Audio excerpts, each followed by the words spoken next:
Here's a poem called Greenstein. Steve Greenstein was a psychologist that I knew years ago. I went to a therapist group that he ran for several years. A wonderful group of therapists in Bloomington, Indiana. This was a wonderful professional experience, but a personal experience as well. Greenstein. I remember standing around, lives in our pockets and in our words. On our fingertips and in our eyes, we stood for a long time. The air was pure and soft around us. It was a healing air, but not the less frightful. We breathed it in and said that it was good. It sheltered us from the foreign wind outside. We were a family, a gathering of friends. We were purposes and endeavors. Ours was the joining of fertile memories and coarser moments, made smooth by love's spontaneity. Our histories hung in the air, visible in slow motion, underwear hanging on the line without embarrassment, coupled in our grasping faith and imperfect practice. We protested in common the irreverence of the world. We took vows to change it with our meaty hands, wrestle it to the ground until peace and purity arose in its place. We fought for dignity of person and honesty in touching lives. Everyone knew in their deeper being the reason for our togetherness. We all sensed the resonance of our presence. We were therapists, united in the goal of making right lives that were wounded and broken. Together we were made safe and sane, apart from the wormy outside with its demolition social acts.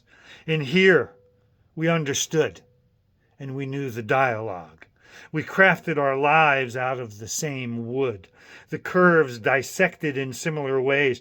We were of the same cloth, and it was a gentle and vibrant cloth, a fabric of colors and textures that rivaled the sunrise or the ocean's bluish manner of laughing. Together we had a power feed us through the crisis of our stories. It brought us to the frontier of our lives where we searched for next day's gold, for surprising endings, and the lasting comfort of time spent in union with the Spirit. This was no slight meeting, no minor acquaintance. We were heavy in our rage and heavy in our support. We balanced ourselves on the shoulders of our pain. The ability was ours to joke about our desperation and frailty and to see ourselves with fault and nobility. Our group was no ordinary thing. When its course had run and its time spent, there hung in the air an eloquence of meaning. Burnt into the ground was a sign that pointed to lives spent in search of truth. Our lives were spent in consultation with our guts. Lives encountered in that dance of life, with life on the fiddle and death playing the trombone. Here was a place to be remembered and to recall when taking one's last breath. Fortunes can be made by building some machine or discovering some drug compound, but here in the flesh experience that calculates one's life, here the recipe is not so easy.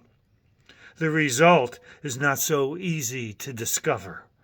Here in group was that unique human enterprise of conversation and sharing, of judgment and memory, of praise and rising to the occasion, of vision and selective deafness, of the sensitivity to our soul's plight, grappling with our bodies and their appetites.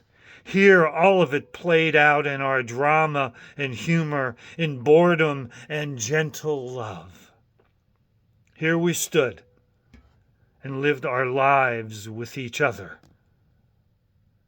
and that has been well worth it.